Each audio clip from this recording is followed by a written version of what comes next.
Sean was pointing out something earlier to me that there's more customization to like the color schemes of everything you're wearing, but for the most part, most of the outfits you're wearing are kind of dumb looking. It's just like how much fucking like duct tape could I put on this outfit right now to make it look military? To look like Sora. Yeah.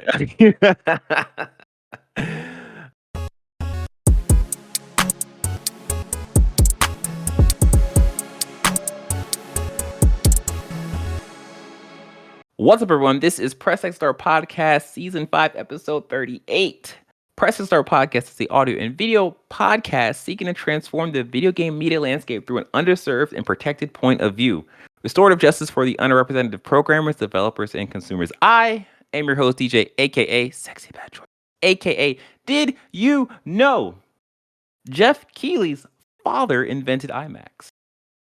Interesting. Right. I learned this weekend. I was shocked. I didn't realize that was a connection he had, and apparently Jeff Keighley is rich as well. So kind of makes sense. Who else is here? I wonder if anybody ever films porn in IMAX format. I mean, most likely in 4K format, but I don't know if any type of theaters will allow for that type of explicit material. Not anymore. Yet, or anymore. Okay. With Dolby surround sound. Anyway, I am Sean MF Ross.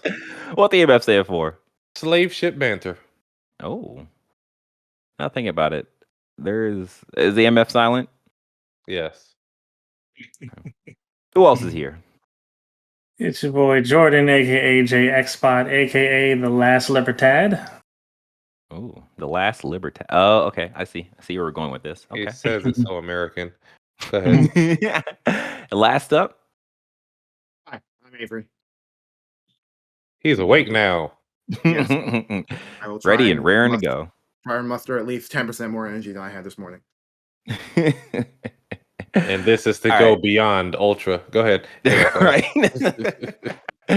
With that being said, and us being introduced, let me tell you what the highlights for this episode are. Not we, but you, viewer, listener, can check out our Kenna Bridge of Spirits review. We just finished recording it, and it will be available before this podcast.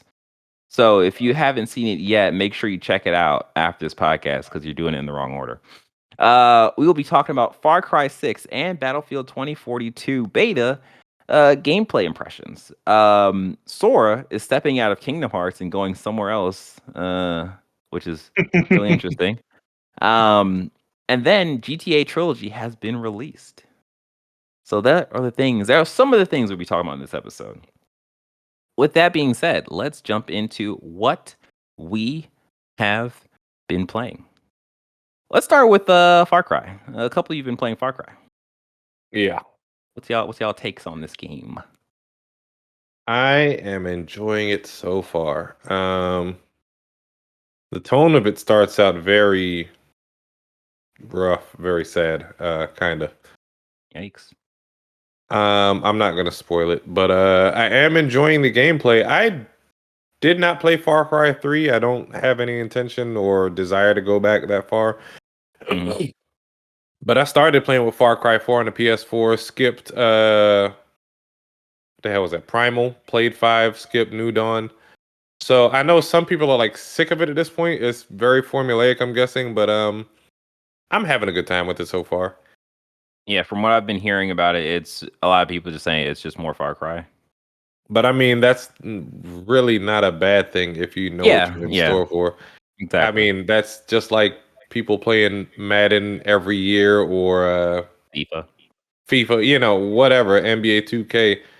There are some franchises that aren't going to change. It's just more of the same. I would say this is more of an update than, those normal annual franchises.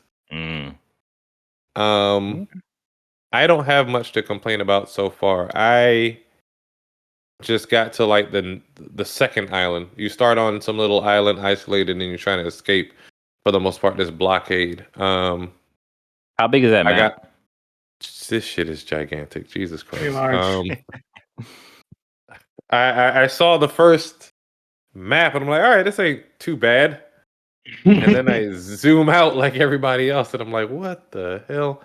The larger map can eat many of the smaller ones. Yeah. Really?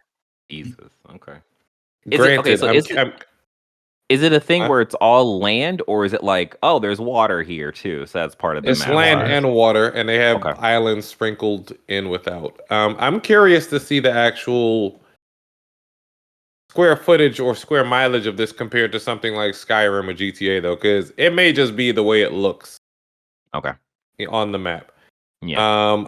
I found a few special items already, or special, named guns. I think they have like 70 of them in the game. I'm enjoying the character so far. I find ways to make myself laugh. I mean, I'm shooting people with my incendiary shotgun or my pistol. My preferred way is just walking up to people and double tapping them, just right in the face with the pistol. I got a tank early in the game, and I just never got out on that first This island. is mine now. I This is just my never home. got out. I can imagine Sean's character going back to camp in the tank, talking to people. Like, yeah, I all right. tried. I tried. I definitely tried. I drove it. I literally put it on autopilot and just set my destinations to go to different places.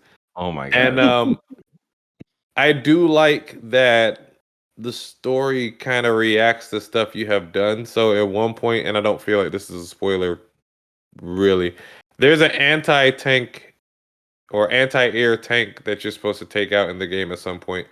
I took it out before they told me to, and the gentleman in the game, when he tells me to do so, I'm like, I already took it out. Like, that's already been done. Okay. That's good. Oh, that's good.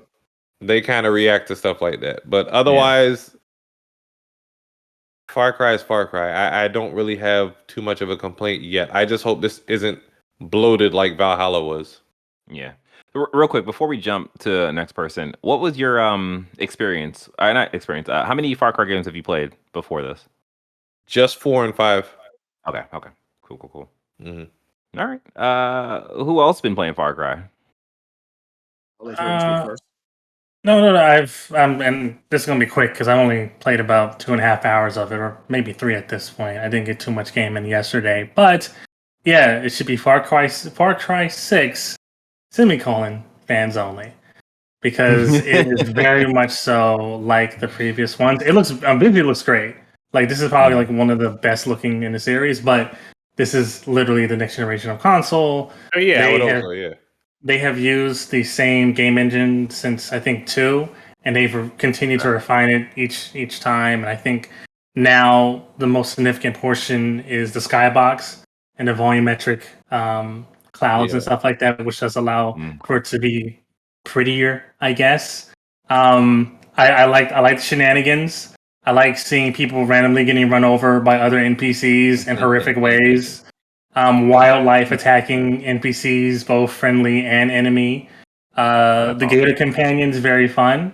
Just sticking a fucking alligator on people. Hey, they're not holding back. I had an instance early where you're supposed to bribe somebody, and I was trying to walk up to bribe them, but the alligator went up came out. Well, I said, God damn it. I had something similar to that happen, but instead of my alligator Guapo, I sent away the minute I got him, because I like to play Far Cry games from a like stealth perspective, with like a low key perspective, and then go guns out when shit pops off. So I sent Guapo out the minute, because they list all your one that I'm jumping into Jordan's time, unfortunately, to get this off, because it's a long train of thought. But like, one of the things they changed is, before you had guns for hire, and they were divided into 2 categories, guns and fangs. I guess they took the feedback from fangs for hire and just got rid of all the guns for hire. So now you have these amigos who are all just random animals, but they list them as what type of unit they are. Like, not even before you unlock them. Yeah, like, so this is offense type, this is stealth type, this is support type, things like that. So like, you get Guapo, he's offense type, and the minute you get into a fight, he will jump at somebody. And I'm like, I don't really need that from going stealth in. He's not like a D-Dog or something from NGS5, where I'm just like, he's so precise as a character. So like, I got rid of him, and I walked up to a bribe guy, and this random alligator came out of nowhere. Not mine, just a random alligator. I guess that nigga's just supposed to get bit, but go ahead, Jordan. Yeah.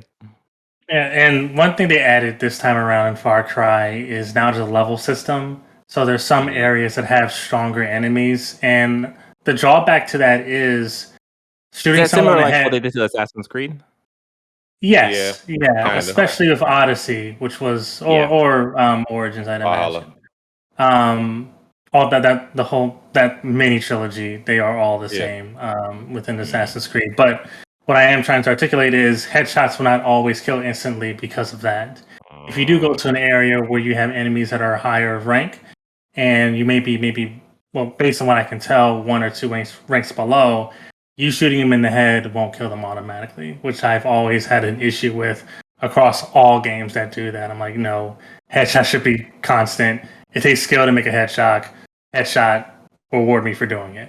Instead of having this, hierarchy of level. I'm guessing it might be the different type of gun because I did that. Granted, I haven't gotten farther or like gone into a higher level place, but when I put the scope on the sniper rifle, it's been taking them out with single headshots. Yeah, no, I ran into a situation where I shot him in the head. It gave me the red mark, and they were still looking at me angrily. And one thing I wish, one thing I do appreciate is the creativity and gun variety. I think that's something they brought over from New Dawn because New Dawn went crazy with the guns, and that's how that DLC was marketed.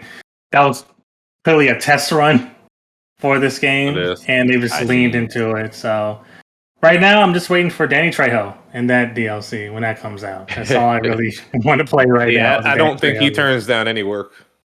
Yeah. But that's my impression of Far Cry. We'll see how many times we see Grand Moff Gideon during this playthrough. I'm gonna have a timer for how much screen time he gets. Right. All right, Avery, what was your thoughts? Yeah, I'm very much with both Sean and Jordan in this matter. This is just more Far Cry. This is just absolutely more Far Cry. Like from the first minute, I'm like, oh yeah, this is Far Cry.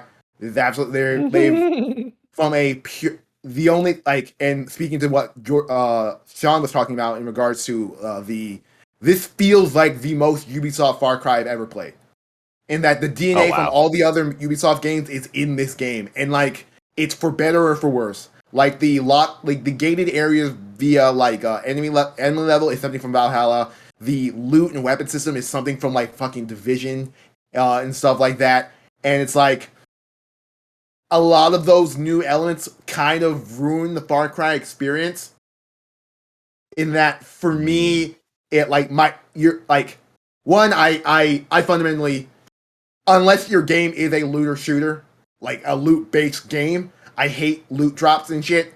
Like, just give me guns and let me upgrade. Give me 10 guns and let me just upgrade those 10 guns. Don't give me 500 guns and have the 500 guns have like dozens of permutations. That's like I find that incredibly uninteresting. And with the gated enemy things, I'm not necessarily having an issue with that, but it's just like it kind of cuts off my desire to explore. If my desire to explore is then locked into me grinding an area out for experience to have the right level to get into that area, I think that sort of gates in a like pure shooter like Far Cry, where I can like go up to most enemies with like a good gun and shoot and knock them in like 1 or 2 shots. That is very annoying. Like in Assassin's Creed, which is fundamentally now an RPG, that makes sense. But to Jordan's earlier part about headshot being king, that is absolutely like if I have a good gun that says it does this much damage, if I shoot someone with armor-piercing rounds in the head and it's a pure headshot, they should go down regardless of what level they are. That's a little bit problematic. I immediately like this more than I like the last Far Cry. Like, I like Far Cry 5. I was one of its quote-unquote apologists, and I really love the experience. I really love that world. My biggest takeaway from that game I really hated was the creative character and the fucking fact that you were the voiceless character with who was just a passenger in this story. That sort of ruined the experience, and like it really lessened the impact of what I think is probably one of Far Cry's best villains in Joseph Seed, and that he's just talking to a person with no agency. Like, he's talking to you like you're like the most powerful person in the world. You're like the thorn in his side, and literally I'm just walking around doing what people tell me to do, and it's just like I'm not doing anything. Meanwhile, even though I'm immediately annoyed that the character of Dani Rojas is a gender specific character, specific character, at least they have a character. And like they have a backstory, they have an agency, they have a reason to really be here and to be involved in this narrative. And like I really like Danny as so far, just initial. I haven't gotten really much deeper into it because like she's very much a character where like she's built to be the protagonist of this game. Like, oh, how can she pick up guns? Oh, she's military trained. Oh, why does she like? It's one of those things where like that's not a hero there. Yeah. I really like the side characters. At least the 2 to 3 names that What I've you met. met so far? I think they're very interesting. I think this fundamentally outside of the weapon variety, this hasn't felt like a insane Far Cry game where like the world, the tone of the story doesn't make sense. Like for the most part, Oh, okay. all the, Yeah. the 2 or 3 characters I've met all feel like lived-in characters in this world who, for the most part, I think are realistic to the setting. I'm actually fascinated by the relationship between Anton, the villain, and his son Diego. I really want to see where that's going because like the way the narrative is setting things up, I feel like it's going to go a route where like you as a player are going to have to make a moral choice on decisions going forward. I think it's really interesting. So I'm really interested in going forward with the game. And so sort of the last thing I will say about my experience, I really like, despite my issue with the guns, the resolver, which are your special weapons, like not named weapons, but special weapons, and your Supremo, which is your superpower backpack, are fucking awesome. Like nothing is more awesome than running into a group of enemies and just popping the Supremo and just shooting 10 missiles into the air and it just killing them. And then there are more Supremo backpacks that you get. I know. I've got 4 of them right now, but nothing is more satisfying than the rocket launcher as of yet. And then the resolvers, which are like specially made weapons, like those special weapons a la Far Cry 4 New Dawn. I got the pistol. I picked up like a pistol, like a like you have a loadout of 3 main weapons and 1 pistol. You can change them out at any time. 1 sidearm. My sidearm, I just have like a normal like legendary pistol, and then I haven't decided what my main loadout for actual guns are. Besides me picking up a silence hunting rifle early on, which I've been pretty much using consistently from there because like the way I play this game, it allows me to get through most encounters really interesting. But then I found a resolver, which is a pistol, and I'm like, I wonder what this does. I pulled it out, and if you're an Apex Legends fan, you'll know that I'm main Gibraltar right now, who is the gun shield character with the bubble shield. And literally, when you pull out that pistol, your character pulls out a gun shield as well, which I didn't know was part of the gun. So it allows you to get really close and personal with this this Magnum revolver. It kind of hits like it fires shotgun shells. So like it lets you get really close and like I should pick that up then. Okay. And like pick them off at the close range. I'm like, oh, this is fucking awesome. Like the power fantasy of Far Cry is there. It's just gating me with some weird level bullshit. Okay. But yeah, okay. I'm enjoying Far Cry. All right. So I guess my question, I guess that kind of explains the question I had would be like, what is the challenge in that game? But I guess the whole level bullshit is part of defining that challenge, right? Yeah, I mean, Far Cry's never really been a challenging game, in my opinion. Yeah, they just throw enemies at you and call in for reinforcements. It's really a numbers game. It's forgiving with the healing. You know, you just kind of run away if you get super hurt and just. That's like I prefer like a minor tweak to one of its systems. I prefer the upgrade tree to the perks and things like that.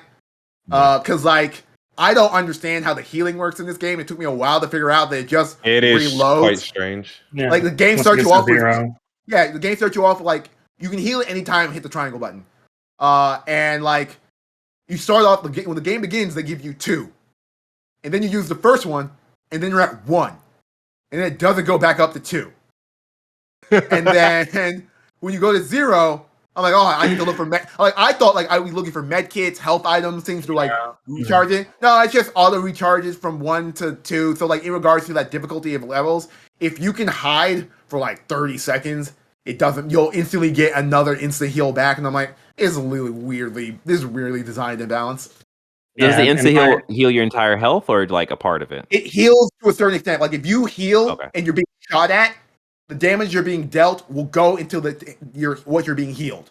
So you won't get full healing. You'll get full like 75%, like 25% damage to you. Gotcha.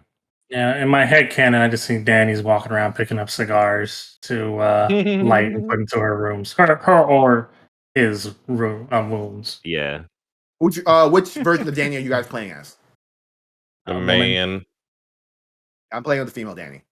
Yeah, I'm playing as woman Danny also. But they're saying that's who they character Canon. captured, motion captured off of the woman actress. I'm of the mindset that if you give the binary choice of if you either give the binary choice of male or female, or you give the fucking create a character thing, it's going to default to male. So it doesn't matter if you market this game as the female Danny. The vast majority of the data they're going to get is people who prefer the male one, which is like whatever. Yeah.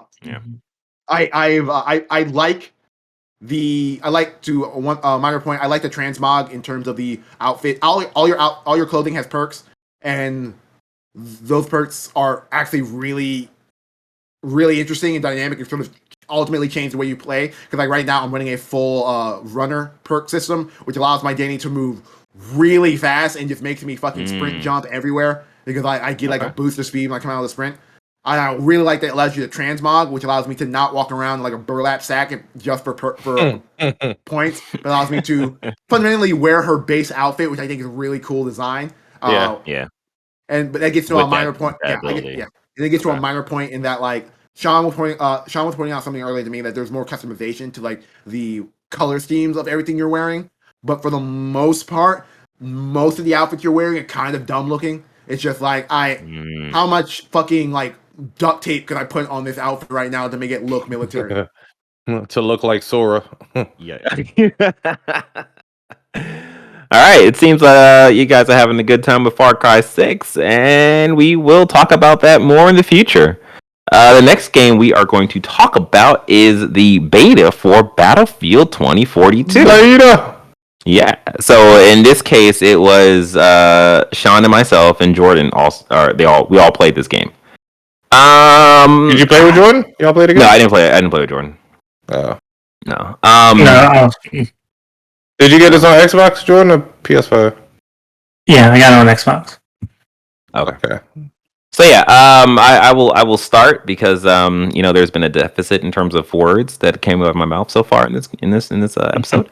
Yeah. So I had a very interesting time with Battlefield. I'd probably say out of the three of us, I'm the one that is the most foreign to Battlefield. I played one of the more modern games in the past, and there was a weird moving mechanic, or not a mechanic, there was a weird moving thing that I just didn't jive with, it felt weird to me, and that was causing me a lot of issues playing that game at the time, so I kind of backed away from that, and I just prefer Call of Duty. Coming from Call of Duty, the experiences are two completely different things almost, but go ahead. Yeah, for me, I feel like the most comparison that I can make with this beta to like Call of Duty would be like Warzone. I felt like Warzone has done a lot to kind of prepare people to figure out how to basically just move in Battlefield. And like I had a really good time with Battlefield. I was actually surprised with how much fun I was having, even though I was dying. He did not like Battlefield at first. Yeah, I didn't like Battlefield at first. Like I was just like Call of Duty. You thought it was a slow game. Yeah, exactly. Yeah. And like me and Sean were playing together, and like I had a great time playing this game. It was before the tornado hit. I was just having a good time, just like I was having a good time, just figuring out. All right, this is all people's here. Let's go over there. Oh, by the way, Sean, you can jump off a building, and if you're quick enough, you can grapple the building. So you can do the little Spider-Man thing. Yeah, although it doesn't work for that long because the grapple will stop, and you'll just kind of just go back to falling. Anyways. Yeah, I just for me, the one thing that I had to get used to was I had to get used to how long it took to kill people. And it was a thing, like it wasn't as long as Apex, but it was longer than a normal Call of Duty battle or a normal Call of Duty like deathmatch. But I think when I think about it, it was more akin to Warzone essentially, like how long it takes to kill someone in Warzone. I think it may be just that you had to get used to where to actually shoot on people because you weren't used to the bullet drop as well. Well, I was taking people out in 2 shots when I was hitting a lot of headshots when we were playing. Okay, so taking people out quickly. Yeah, like that. One of my issues that I had to like kind of wrap my head around was judging that distance and judging how high to aim to be able to like hit the person and not have the bullet fly over the person's head. Because that was the thing that I was doing a lot. Like I was up on a building and there was a guy next to me that was sniping. He dies. I was like, all right, I'll carry your charge, my friend. So I took a sniper rifle and I was trying to snipe people. And I got out of like the 4 people I was hitting, I killed 2 of them. But it was a thing of just like, all right, I think I need to go a little lower. I think I need to go a little lower again. Oh, it's too low. Let me go a little high. And it was kind of figuring myself out. Boy, when that tornado showed up. Oh my gosh. I was like, take me. Man, I think when it first showed up, I was in one of the helicopters or vehicles with you, Sean. Yeah. And it got snatched up by the tornado. So I jumped out. I was just like, let's see where this is going to take me. The only thing that I wish you could shoot in the tornado. I understand it's like impractical and you're just like flying for you're just spinning around. I mean, where would you shoot to? The bullet would get taken away. Yeah, I know. You're still in the tornado. Give me a shot. Because there was an enemy that was in front of me that was also like, you know, We're all shaking your fists at each other like, right. Would not get you if you were in this tornado right now. Yeah, and like the tornado like spits you out like miles above the battlefield, and it's just like, oh my god, this is crazy. And you're just left to either free fall down to your parachute right before you hit the ground, or you can just figure yourself out. Yeah, that was a lot of fun, and it's one of those things where after that happened, I was like, okay, I can see why they're being like, all right, this is gonna be a $70 experience. Because after that, and like once they nail like the little bugs here and there, like I can see this being a really month-old build.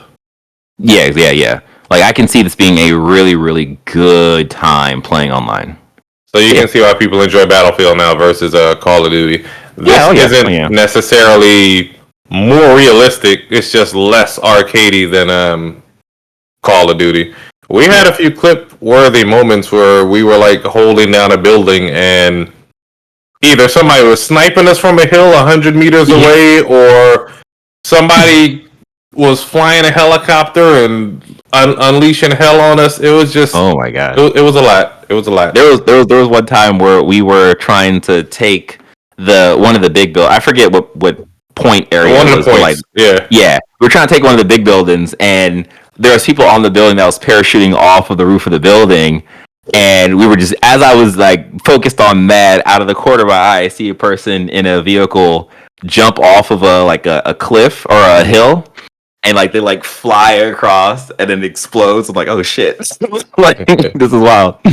But yeah, I had this whole good time though. So Jordan? Yeah, no, I share the same sentiment. I mean, I've been a fan of the Battlefield series since 3. One thing that needs to improve, I know this is an older build of the game, but the UI is trash. It's probably one of the worst UIs I've seen in the series, and it's something I'm seeing across many EA games, at least this style of UI in terms of font and connectedness, is the best I can put it. You can't bring up your map. That needs to be fixed. The guns feel less punchy. And when I say punchy, I mean like back in Battlefield 3, 4, 1 and 5, the guns felt more punchy. Like it felt like there was, especially with the Battlefield 1 and 5, seeing it, that was the older war aesthetic. But even with Battlefield 3, like there was a distinct sound with them. The sound with the guns Are you referring more to the sound or to like the recoil and like the how it felt shooting the gun? When I say feel, I mean mostly all the above. Like in terms of this, like not just the sound it makes, but like it doesn't feel that punchy. It feels more subdued, is the best way I can put it. But like back in Battlefield 3 and 4, well, you were tearing into motherfuckers, you know, with these guns, especially if you got like a room suite essentially. If you have like an automatic shotgun or M16A3 or Yeah. Vassal or something like that. It may just be the vibration they need to up. No, I mean Vibration when you're shooting. it's the total package. It's just the total I get package that, of like the sound and all that. Yeah, I mean, this is. I'm excited to see more Battlefield moments. I'm glad that it was able to, gauge interest for those that haven't, either stepped away from the Battlefield series or is new to the Battlefield series. But the jury's still out for me on whether or not it's $70. I'm gonna get $70. I'm gonna pay for it no matter what. I'm a fan of the series, but I'm gonna need a little bit more convincing before I can tell other people who haven't played it to put in $70 for it. Some changes that I like that they made. You can mix and match all your perks and abilities and gadgets between all the classes, so it's no longer limited. Like you don't have to be a certain class to heal or to repair things, whatever. Well, actually, that goes all the way back to Battlefield Bad Company. Battlefield Bad Company 1 and 2, there were a few guns and gadgets that were able to be exchanged between the recon soldier, support, and medic class or whatever. I don't think 3 and 4 was like that, though. I think you had to be a engineer to repair stuff. Right, I was saying Bad Company, the Bad Company games. Like C4 was able to be exchanged between. Yeah. Okay, and then I like that you can switch your attachments on the fly. Granted, I don't remember if you could do that in 3 or 4, but I like you can switch your attachments on the fly. So if you're running in a building, you could. That's actually the controversy now. Is being able to adjust your attachments in the game, well, at least for some parts of the Battlefield community. But back in 3 and 4, not realistic though. If you're actually in real life a soldier on the field, you'd be able to change up your gun slightly, for the situation. So I mean, in this one, you can switch to a 1x scope or an iron sight if you're running in a building, and if you're outside, you can switch to a longer range scope, high power, whatever. Whatever you need. So I don't see that this should really be all that controversial. No, it shouldn't. I agree. Yeah, totally agree. I enjoyed the ability to be able to customize my experience whenever I felt like I needed to. So that was a big plus for me. Like that was something that I actually appreciated over Call of Duty because you didn't have to wait until you died. Yeah, exactly. Yeah. All right. Well, that has been what we have been playing. And we are back. Now it is time for the quick hits. Number 1. This comes from Nintendo.com. Sora from Kingdom Hearts revealed as final DLC character coming to Super Smash Bros. Ultimate. Unfortunately, this was the same day that Nickelodeon All-Stars released. Was it unfortunate? Unfortunate for what's their name? Game Mill Entertainment. I forget the name of the people who made Nintendo All Stars. But yeah, this was incredible news. Oh man, when they played Simple and Clean. Oh man, I was like, let's go. I can finally. It's one of those. You're talking to my ghost. I can finally die. You're talking to my ghost. Oh, oh yeah, like Sakurai should be absolutely proud for that because that was something that a lot of people wanted. Although, in the YouTube trailer, in the comments, people were like, "Sora, I can't believe it's Sora, not Waluigi."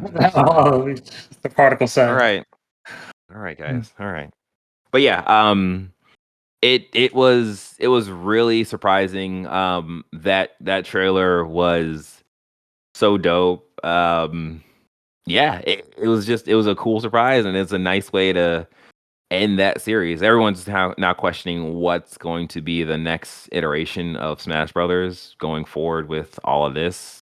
Like, I don't know. We'll see. But yeah, that was really cool to see. They showed like his skill set. He's a very strong aerial character. He's very heavy in the combos.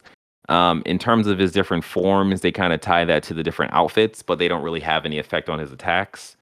And his taunts are the other different like magical abilities he can use. But yeah, overall, it looks like a really cool character.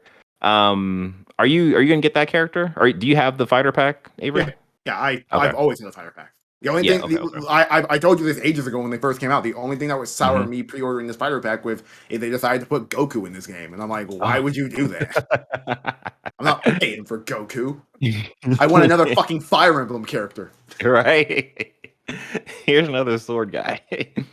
But this was really cool news, and again, good on Sakurai for getting this out at Yeah. the end of the life. Like, Yeah, I Alright. said Okay. this earlier that like shout out to John Drake at Disney. If Mhm. you don't know who John Drake is, he used to work at PlayStation and he was formerly of Harmonix. And he moved to Disney and he's eventually responsible for all of Disney's brand partnerships with other publishers, specifically with games. So all those Disney games that are coming back on like in sale in digital stores, it's pretty much all him. All the Disney partnerships with various publishers who make Disney branded games, like the Star Wars games and the Lord of the Ring and the Indiana Jones games and the Marvel game. That's all him working behind the scenes. And like it cannot be stressed the amount of legal tape that required to get Sora through a window. Mhm. Through Oh, yeah. the Smash Bros. Window. Like not only do you Yeah. have to play smart, play well with Square Enix, who has been apparently notoriously bad at partnerships, but then you also have to work with Disney. And it's the only really disappointing aspect of the Sora inclusion I could tell is that Donald and Goofy are in no way present with that character, and the Yeah. only Disney reference is the fact that his keychain is the Mickey symbol. That's it. Everything Mhm. else they've Mhm. ripped out, and then just the Kingdom Hearts parts of Kingdom Hearts are in the game. Right. Yep. All right. Number 2. This comes from IGN's Matt Kim. Grand Theft Auto: The Trilogy, the definitive edition, officially announced. So this trilogy comprises of Grand Theft Auto 3, Vice City, and San Andreas. The new updated game will release on PS5, PS4, Xbox Series X/S, Xbox One, Nintendo Switch, and PC. And via Rockstar's game launcher later this year. Mobile ports will follow next year. So this is pretty big news for people who've been following this. A lot of people were speculating that this was going to be a thing that happened. I think it leaked at some point. Yeah, Elite Eight. So yeah, it's cool that it's finally a thing now for people who want it. Are you guys gonna get this? No. Yeah, interested in it? Well, No. you can currently get the Grand Theft Auto trilogy on PC, an older version of it. It just kind of shows the griftiness of Take Two. Holy shit, you know, holy shit, guys. I mean, Good work. wait, They're did you outdoing themselves. did you want like a Grand Theft Auto 6 or something? Like No, what no, I what did don't you want to have Grand Theft Auto 6. I don't believe in new games. I believe in playing old games over and over again until I Right. die. Exactly. Here, have this trilogy. And then when we remake Grand Theft Auto 5 again, we'll do it again. But yeah, I this think what is Jordan is speaking to is the point that they are removing every other instance of this game from digital stores for the remaster. And like, Yeah. if this was them doing what Mario did with the Mario's 3D All Star thing, where it's just here are the 3 games, we did absolutely nothing really to them, and here we just put them on a package to get them, and then we're selling them to you. And that's the only way you can get them. I have an issue, Mhm. but considering that these are all fundamental remasters of, let's be honest, 20-year-old games now at this point, I don't have an issue of like, oh, this is the only version of them that are going to exist. There's the argument about modability of the old version, but like, if you were going to play a modded version of Grand Theft Auto, you own that game by now and have been playing it modded before. That's true. That's Yeah, probably and true. they would throw that. I mean, they use remake and remaster synonymously. Like, how much of a difference of a game are we getting here? Like, that's my true Yeah. question. Like, it's going to be an upres of the original content, which trilogy technically was, or is it going to be something fundamentally different? Yeah. I would imagine it's just gonna be an upres because they're probably just putting all their eggs in GTA 6 and continuing pushing GTA Online. But yeah, we'll see. We'll see when it comes out and people are able to actually play it and review it. Number 3. This comes from VG247. A la Stephanie Nunnally. There you go. Pokemon Legends. Is it Arceus? How is it pronounced? What's the official? Arceus. Arceus. I was not close. Well, that game isn't an open world game after all, apparently. The Pokemon Company has clarified that Pokemon Legends. Wait, one more time. Arceus? Arceus. Arceus. Okay, RC car, Arceus. Okay. Is not an open world game as many assumed due to the original description of the game and watched by the trailers. According to the clarification, it appears that the game will be similar to Monster Hunter in that instead of running willy nilly around the world doing whatever, the main village will serve as a base of operations. There, the player will pick up tasks before setting out to open areas. So it's going to be more so an open corridor game versus open world.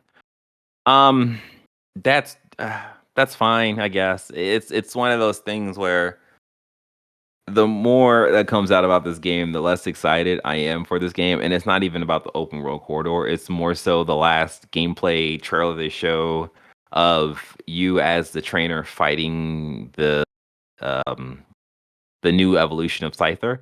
And it's like this Wait, that this was a seems Scyther evolution? yeah. So that's another thing. Like, yeah, so yeah. So it's like I feel like there was a level of polish for Sword and Shield that I just haven't seen yet for this game. And I don't know if it's just the screens that I'm watching it on, and it's just maybe once it's on the Switch and once it's on the OLED Switch, it looks a whole lot better. But it's just I don't know. I'm getting cold feet on this game. Yeah, But my opinion changed on that game about the minute I saw the minute I saw the inconsistencies in combat, in that instead of a game where you have a partner Pokemon that you're sort of controlling independently, sort of like a deep cut, like a Ni no Kuni type of game, where like it's more like, oh no, we go into turn-based battles, or you can just run around and get hit by this enemy, and I'm like, I pick a fucking lane. I'll do it myself. Yeah. Sit down, Pikachu. It's my turn. Like what? Yeah. That was crazy to watch. But yeah, we'll see more of that game when it comes out next year. Number 4. This comes from IGN's Matt Kim. Gearbox Randy Pitchford steps down as Gearbox Software President, remains as Gearbox Entertainment CEO. So Good Pitchford riddance. will serve. Well, sort of. Get him the sort of. fuck out of there, man. But he's like he more No, so just moved into a different room of the building. He's still in charge. He's still in charge. Yeah. So Pitchford will serve as president of a new division called Gearbox Studios, which will oversee the company's film and TV projects, starting with the upcoming Borderlands live-action movie.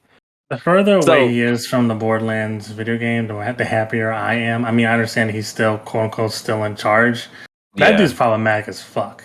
And like we're talking like the allegations towards him, though have yet to be prosecuted, proven in fact, are egregious enough for me to go, I don't like this guy. Yeah. I don't like this guy. Besides that, have you seen his magic tricks? Like, yeah, I've seen his magic tricks. The greatest magic trick of all is him not being prosecuted for some of the allegations that he's facing right now. That's the biggest fucking magic trick. Absolutely. Assholes.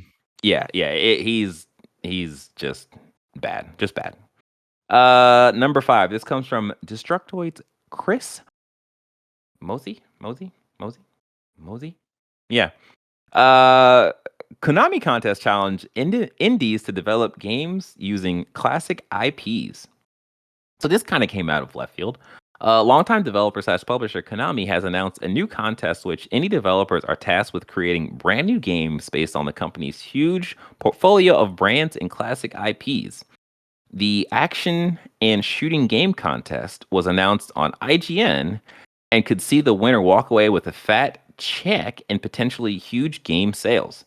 So essentially what this is Konami put out a contest that gets indies to develop games from any of their IPs. They're allowed to like mismatch all like the different genres and stuff and just make their own things. And whichever one wins this contest, Konami is going to work with that studio to, get the game to a release level or do something with the game essentially.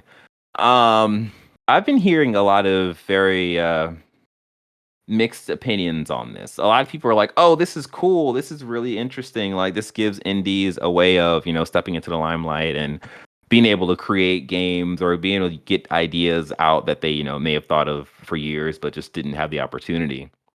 And then the other side of this is like, this is just free labor. Like this is Konami, like, because they did mention how they want to get back in the games, and it's one of those things where if they don't have an idea, what's a way of picking the brain of the community and having them present us with an idea that we can work with and make money from? Oh, we'll just do a contest.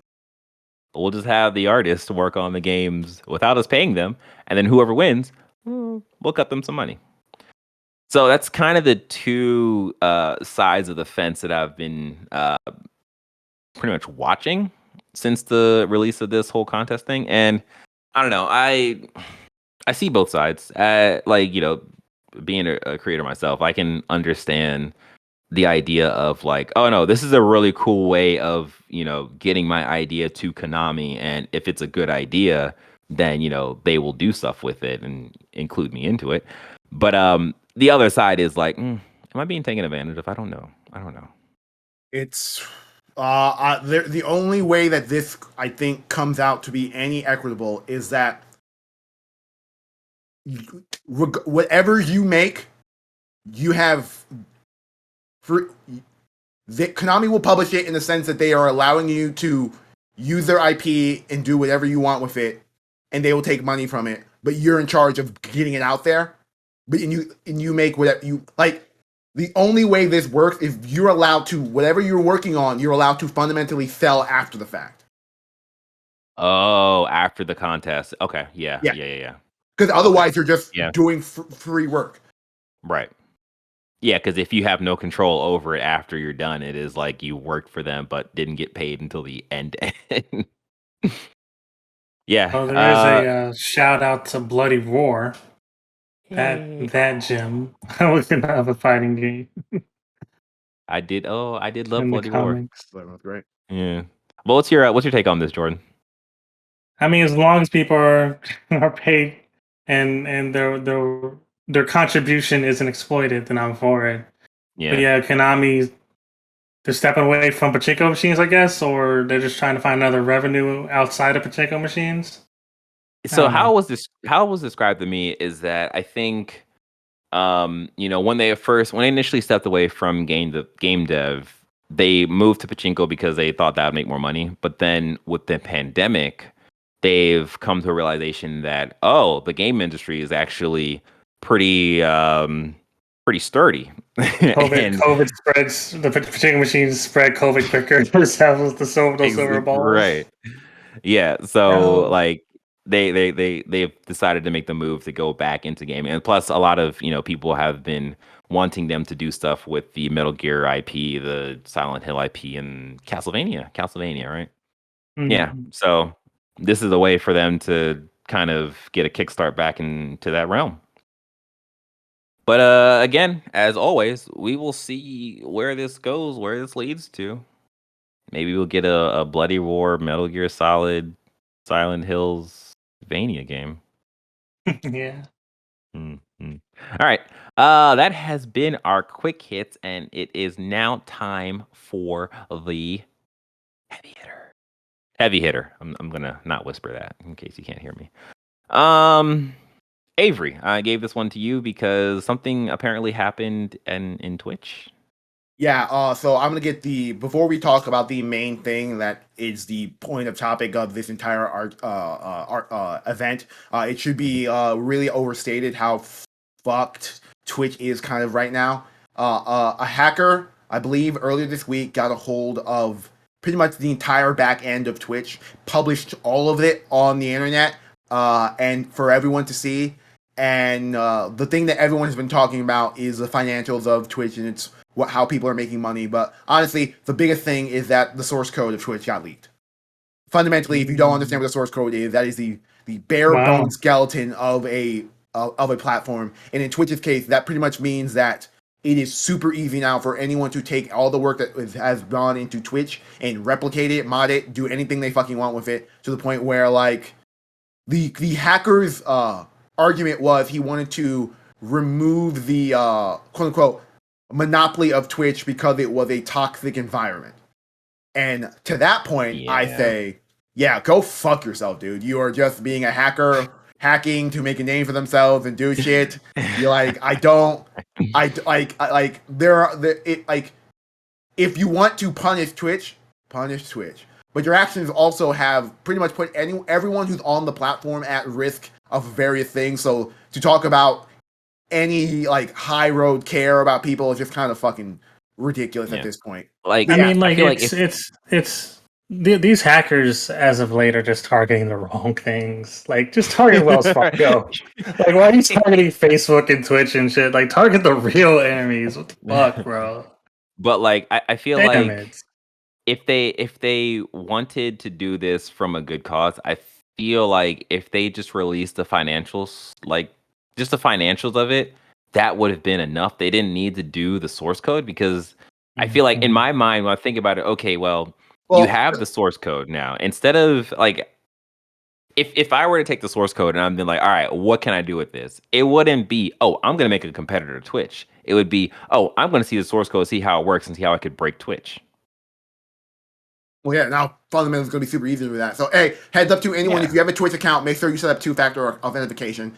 If this is like if they leaked, if they were fundamentally able to leak the back end of Twitch, then odds are they are able to get all password and all account information as well. As well as my big fear is Twitch is so entwined with Amazon. I also think you should probably go in and change your Amazon credentials as well. My orders. Like, yeah, it's kind of a big deal. And in regards to the financial information that we're talking about now, even that is, I think, like a bridge too far. In like, I don't know. Like, here's the thing. So a big thing that happened as well is the big thing that everyone's taking away from this is they listed the hacker freely put out the payment information from like 2019 to this September of everyone on Twitch and revealed everyone's like what people are making on Twitch. And fundamentally, this is, at least in my opinion, for someone watching Twitch, this is a non-issue. Like, people are freaking out about how much money people are being paid and ignoring the fact that people are going into these chats and paying this money. And 90% of big streamers have their entire Twitch subs count on top of their screen. So you know fundamentally what they're being paid. And if you have an issue with them making, like, one of the big person who took a lot of heat, the two people who took a lot of heat from this, Critical Role, which go fuck yourself, you're targeting Critical Role. They are doing a full-on production on Twitch, making really great content. 9 million compared to what other TV shows and shit are making. They made 9 million in 3 years. Other shows are like making way more and requiring way more financial burden. Like, it's not there. And then Hassan Tiger, aka Hasanabi, who is constantly under fire because people don't understand socialism. He's one of the most vocal left-wing people on the internet, and like he's built a massive brand on Twitch for that, where like 30K people will sit there looking at him, just watch Fox News, watch Joe Rogan. They just watch him do that so they can get his takes and his opinions, and he's got a lot of like, I'm a millennial Twitch, young adult cringe shit that he sometimes talks about, where I'm like, I have like a fundamental problematic nature of this, like whatever. But for the most part, he's essentially responsible for like any social revolution in regards to Gen Z going forward. Like if I look at one person, it's going to be him. He bought a house a while ago, and people freaked out about it because he was like he bought a $3 million quote unquote $3 million house in LA. We can argue about the financials of LA requiring for him to have a good house, regardless of that. And the argument has been like, you talk about socialism, you're rich, how can you talk about socialism? And his response is, fucking tax me, bro. Like, this is all I've been complaining about for years. If you think I'm making too much money, A, don't sub to me, and B, fucking tax me. Like, I want that to happen. And that's, I mean, you can have socialists, well, like not necessarily socialist beliefs or agree with socialist tenets, and still, you know, you got your like direct deposits. Yeah. So like since the information is out there and Hassan himself has gone on like the greater Twitch community has gone on to be like, fucking since this is all out there, fucking Squid Games came out at the perfect time. So like the greater Twitch community, they now all refer to each other as numbers. So if you go that if XQC is talking about Nick Merckx, he calls him number 5. Doesn't call him Nick Merckx because number 5. If Hassan is talking shit about soda popping, he's gonna call soda popping 43. It's from a metagame of the Twitch ecosystem. It's actually kind of funny because it's like now they make fun of each other for being poor, and it's like unrealistic. But it's one of those things where like you can't soda popping can't talk shit to XQC because XQC's fucking he's made like $8.5 million in 3 years over on Twitch. Wow. It's actually kind of fun. But like Hassan is number 13 and he's made $2.8 million in the last 3 years off Twitch.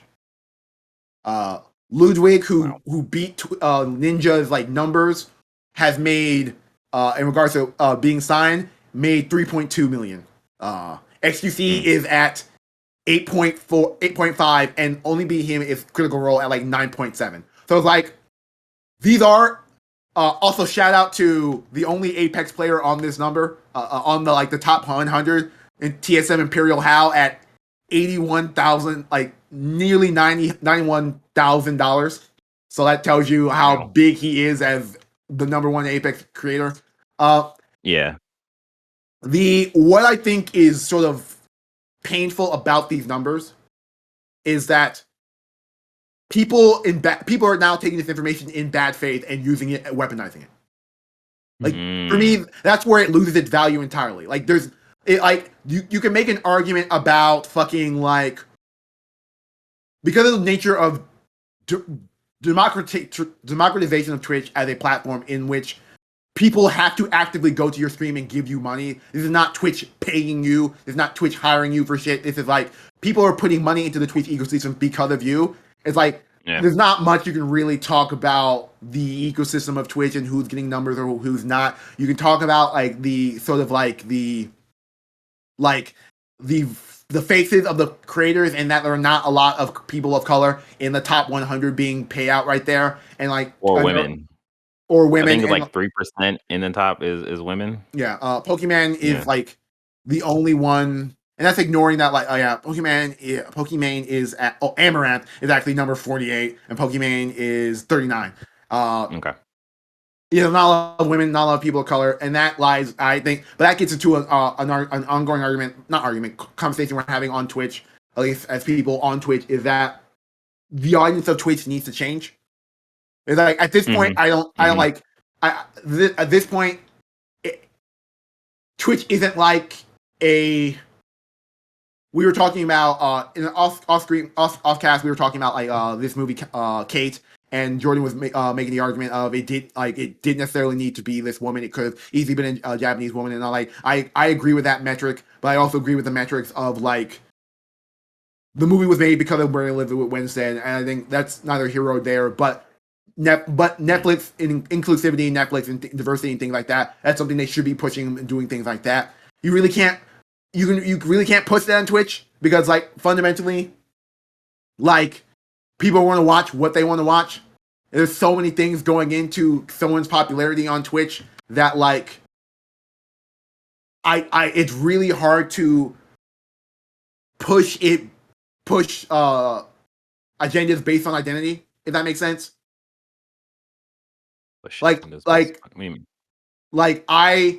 All the people in my Twitch front page, like I follow a handful of people of color creators, and I follow them because they're people of color creators, and I want to give them the follow. That doesn't mean I'm going to watch them, and me not watching them means they're not getting paid via that. So it's like there's not much. I don't know. The audience is the reason you're not watching their content? Is it because? Is it for example? They're not making are they content like? I watch. That's the thing. If they're not making content I want to watch, then there's not much I can do unless I make it my job to just every day I go on Twitch and I look at every person of color who I open their stream, put it on mute, and walk away. I don't have that type of time or energy. I go on Twitch, I watch what I want to watch, which is pretty much pro Apex at this point, and then eventually I'll pop in for like maybe 30 to 40 minutes in another stream if they're doing something interesting, and then like for the most part, that's my Twitch existence. So fundamentally, the audience of Twitch needs to change. To the argument that people are making is that people are also watching people they look up to, or like they can like funnily look at who look like them. And if that is the case, then just the audience of Twitch needs to change. Yeah. And it's not like I totally agree. Yeah, it's one of the things where I don't know. I mean, it probably is. It could be a generation thing where, like, me, I understand what Twitch is, and really and truly, I could probably replace Twitch for YouTube, like during my day, because I do just have like YouTube on. I just have whatever on, and I could replace that with Twitch. I just don't think of going to Twitch until like Twitch is actually in a conversation of some sort. And I'm just like, oh yeah, Twitch, that's right. Yeah. So like, I feel like it is a thing where it's one of those things where I imagine to them that when them seeing the money, seeing the activity, they're like, oh, we're fine with this audience. Like whoever will get on Twitch will get on Twitch because we're doing good now. We're making money. But it is a thing where it's like maybe it could just be more education, and that education could get more creators on it who are not white guys. But like the problem with that is that those creators exist. They just don't have these numbers. True. Yeah. Well, I don't know. See, I guess the education would be around getting more eyes on those creators, but then it is that's just diversity. Like that's just and then like taking themselves out. For like here's a good example: if Twitch is in the middle of its Hispanic Heritage Month, and as a direct result, they're putting a lot of Latinx creators on their front page, and getting front page space is like a great way to instantly get numbers. But like Twitch, like sustaining numbers isn't just being on the front page. Like getting to these type of numbers isn't just getting on the front page. It's getting to the front. It's getting front page numbers on a consistent basis. Yeah, because you make more money on Twitch via ads than you make from actual like Twitch subs. Is that why Andy Cortez was in the Billboard in New York? Okay. Yeah. Okay. He was on front page, and like I looked it up, and Andy was sitting at like 6.9K viewers, which is like wow. Yeah. His normal viewers, most of his normal viewers are the kind of funny audience, and a number at 300. The main kind of funny stream is about 1K on average on when they're doing games daily, and then it hovers between 1K and 700. When they're just doing normal gameplay, and they reach about 5K, although they reach those 5K numbers when they're reacting to big content. Okay. Can y'all hear London in the background? No. Okay, cool. She's been she's talking some kind of baby language I'm not familiar with yet, but it's I think just to kind of wrap this up. I can hear her now. Say what? You can hear her now? Oh. She decided to turn it up. But it's I don't know. It's at some point it is good that we get to see these numbers, and also want to point out that these numbers have been freely available. Beyond people just putting out their Twitch numbers. Okay. But yeah, exactly. Beyond people just putting out their Twitch subscribe on their screens, there are like dozens of websites that just power rank people based on all the metrics that they have there. Huh. This was just a clean 3-year payout that one was able to rip out. Yeah. Okay. Well, then never mind on what I was gonna say. I was gonna say they could just use people could use this information to kind of make Twitch be more fair, but if this information has already been out there, and it's just like, all right, whatever. Like I said, there was nothing from a moral standpoint about any of the information released in this fucking thing. Yeah. Like if they had released internal Twitch documents about shit they've been doing in the background that were anti-consumer, anti-monopoly, things that were like anti-creator, that was like, okay, that's information that I have no problem with being hacked out. But this is just like this is just raw information that fundamentally one, A, already exists, B, is going to be weaponized against creators on this platform, and C, is going to hurt the platform as a whole now. We literally went through this entire sequence of hate raids and people creating dozens of bots and things like that. Now with the source code and shit out there, any work that Twitch has done to rectify all that information, probably not going to work anymore for those people who are determined to continue that shit. Yeah, that's a good point. Yikes, man. All right. Well, Jordan, you got anything to wrap this up? No. I said my piece at the beginning. They hacked the wrong thing. Hack the banks. Don't hack fucking video games yet. Hack the Good banks. point. All right. Well, with that being said, this has been another episode of Press X to Start podcast. We hope you enjoyed this episode as much as we enjoyed making it. Don't forget to rate and reviews on your favorite podcasting apps, and like, share, and subscribe on your favorite YouTube channel. That's all. If you missed any of our information, if you don't know where to go to watch our videos, just look to your side. It's right there. Actually, you should know because you're watching this video on our YouTube channel, so you did it. Like, congratulations! You should pat yourself on the back. You're amazing. You won. You won. Yes, you did. You can go to our website at pressx2start.com. There you'll see our pretty faces and see where else you can follow us, like our Instagram account. With that being said, you take care. You be safe. You wash your hands. Nah, it's okay. It's okay. You take care. Peace.